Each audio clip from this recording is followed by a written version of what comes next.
Billy Carson is truly cooked because this has blown up and gone mainstream. Look how many subscribers this man has, okay? 5.6. And he's covering Billy Carson. When it was Christian content, it was, you know, fine, quote unquote. He could get away with it. But now, as I said, it's becoming bigger and bigger, more and more mainstream. You can see his face right there. Yeah, it's about to get real deep. We're going to go through and skip some certain important parts. And yeah. Alien civilizations.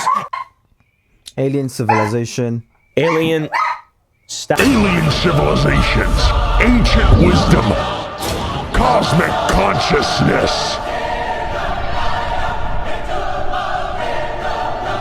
These are the promises and claims that turned Billy Carson, this guy, into a multi-millionaire guru. This war, they had these destroyers like Death Stars. They don't call them that, but they call them the Brahmastra and Brahmastra Honda weapons that actually can release a weapon that can destroy planets. But recently, everything unraveled for poor, sweet, naive Billy when he went on a podcast with this guy. All right, this guy, Wes. smart guy. This guy's pretty smart. When you say that it denies the crucifixion or that the crucifixion isn't there, I mean, I can go on right now, Codex Sinaiticus, and I can look up Matthew 27, where it has Jesus being crucified. Today's video is about Billy Carson, what he believes, and how this is probably the wildest humiliation I think I've seen in quite a while. We're going to be going over Billy's disastrous debate with scholar Wes Huff, and we will watch in real time as Billy Carson fumbles basic questions about the very texts he claims to be an expert on, that is ancient texts. There's a lot of internal evidences that disqualify the Gospel of Barnabas, never mind the fact that we don't have any evidence of it prior to the 14th century. And then we follow the most entertaining part, which is the fallout as Carson allegedly scrambles to erase all evidence of this disastrous, I'm going to use that a lot, performance. By the way, there were countless copyright claims being filed to protect Billy to have the videos taken down, but it seems now that there's so many clips surfacing that the videos are now being left alone. This is the video that Billy Carson does not want you to see. Billy Carson doesn't want you to watch Wes's video either, or follow him. You can follow him. There'll be a link in the description down below if you want to learn about actual ancient stuff and not listen to Billy Carson. I get secondhand embarrassment when I watch Billy Carson. I've never really watched Billy Carson aside from seeing him on Joe Rogan's podcast and seeing way more YouTube shorts and TikToks. Guys, he went on Joe Rogan, man. That's like one of the biggest podcasts. He went on Patrick Bet-David. So this Umperville, because it's his first time landing on his channel, he has gone and described a certain things that Billy has done, and he's done a tremendous job of breaking it down. In fact, if you want to watch the whole thing uninterrupted, I definitely recommend you doing so and going to his channel, as you can see here. But so we're gonna skip ahead and go to some interesting parts, like here. He would go into these gigantic stone boxes, and he would then transfer his consciousness from his body into another body. According to the ancient Egyptians, he ruled over them for 16,000 years, one person.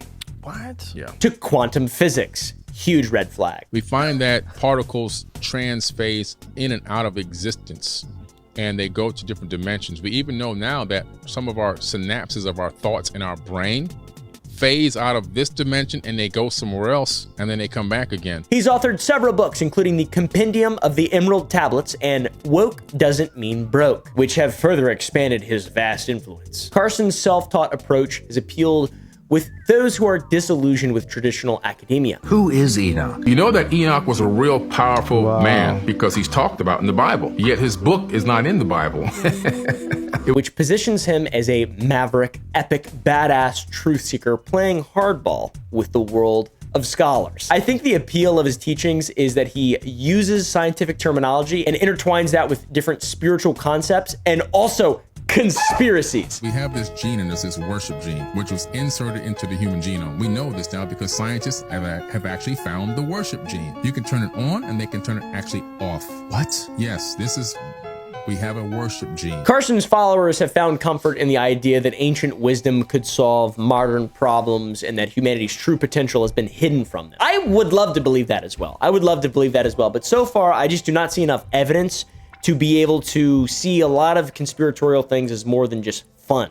right? It's just fun entertainment. It's so absurd, unless we're talking about the fact that Saddam Hussein was the reincarnation of Nebuchadnezzar and he had a Stargate, and that was the weapon of mass destruction that caused I don't think this guy's a Christian, but it seems like he looks into a lot of like Christianity stuff.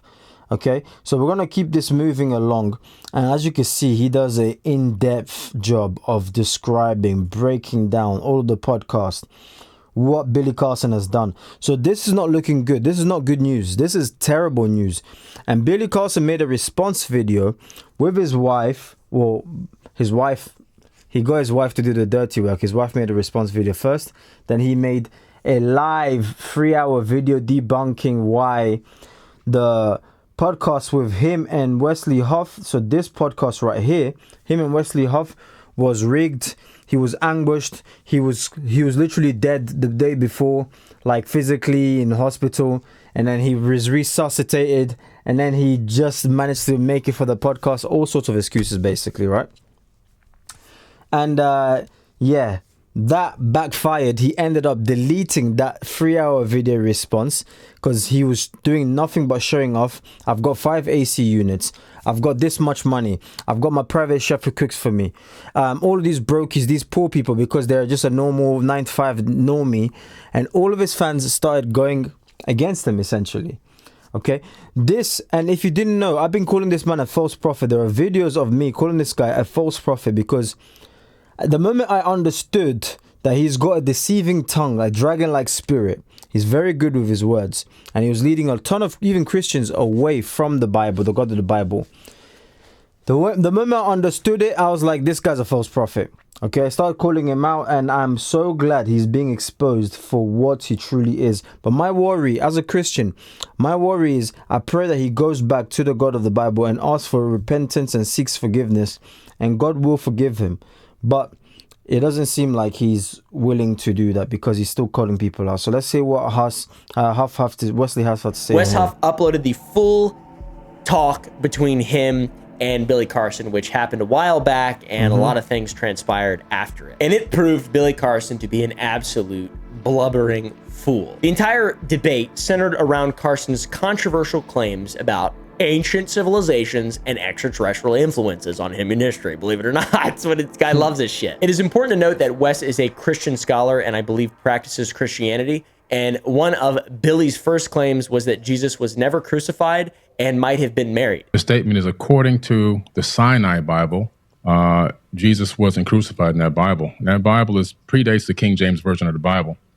And the text there actually is about 12 to 14,000 differences between the Sinai Bible and the King James Version of the Bible, which came much later. You know, and then also one of the things that were interesting is that they discovered the book of Jesus' wife, which is at the Harvard Seminary, which according to some scholars, it's a little controversial, but they claim that this is an accurate record that Jesus may have even been married, which then, you know, adds more, if that's true, it adds more to the hypothesis that maybe he wasn't crucified. And if you know anything about Christianity, you know that the crucifixion and then the resurrection are kind of like the whole thing. And the lack of marriage, kind of also the whole thing. It's like God in the form of man. And all of what he's claiming is according to something called the Sinai Bible, which is like Mount Sinai in the Middle East, right? The Levant. Billy claims that this text predates the KJV, which is the standard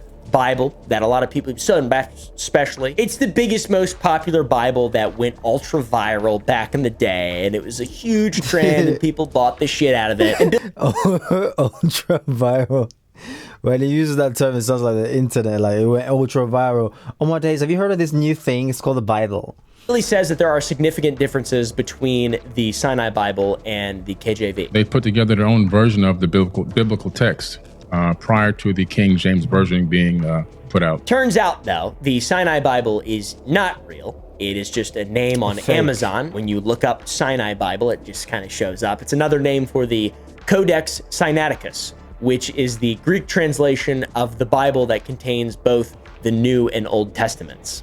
It's so embarrassing watching this happen live. Holy shit. Huff immediately disproves what Billy Carson is saying by showing Carson a copy of the Codex Sinaiticus that he himself finished. Oh my God, because he's an actual real scholar with real knowledge and abilities, and he cares about his craft, and he's not a mass. Overview is not lying. The second-hand embarrassment was tough, especially when he pulls back to and grabs it. I was like, oh, it was at this moment he realized Billy messed up. Grifter. Oh my God, this is so embarrassing already. I work with manuscripts in my linguistic work. I'm an expert on early Christian scribal culture, and particularly in Greek and Coptic manuscripts. I actually have a facsimile. So I have a photocopy that was done by the British Library of Codex Sinaiticus that I work with in my office. So I have it here. And the Codex Sinaiticus in particular is just a Greek, it's a 4th century Greek manuscript. It comes from approximately between 325 and 350 AD. And its text of the Gospels reads almost identical to the modern Greek text that we develop translations from. Yikes. So Wes actually has the manuscript that Billy's referring to in his office, and he studies this for a living. He instantly proves. Yeah, it's look, this video is crazy. Look, I definitely suggest going to Imperville's channel and watching the entire thing from beginning to the end, because it's definitely worth it. And you need to stay educated on these things, because there will be another false prophet.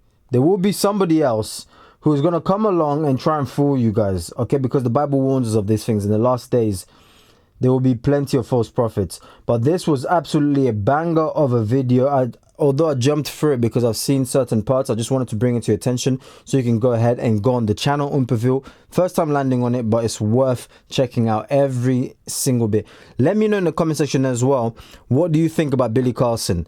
Did he mess you up at one point where you was, yo, maybe this Thoth stuff is real? Me, I'll have to admit, my ears were tingling. I was like, oh, what if, you know, obviously I still believed in the Bible. It's like, because he would mix, he would believe in Christ, and then he would do like what the Muslims do. We believe in Christ, but he's just not God. He's just not a prophet. So it puts you in a real sticky situation, especially when they're saying we serve the same God. It's the same God, same God, same God. When you look into it deeply, you realize, no. This ain't the same God. The God of the Bible is not the same God. So go check it out. God bless you all, and I'll catch you on the next one.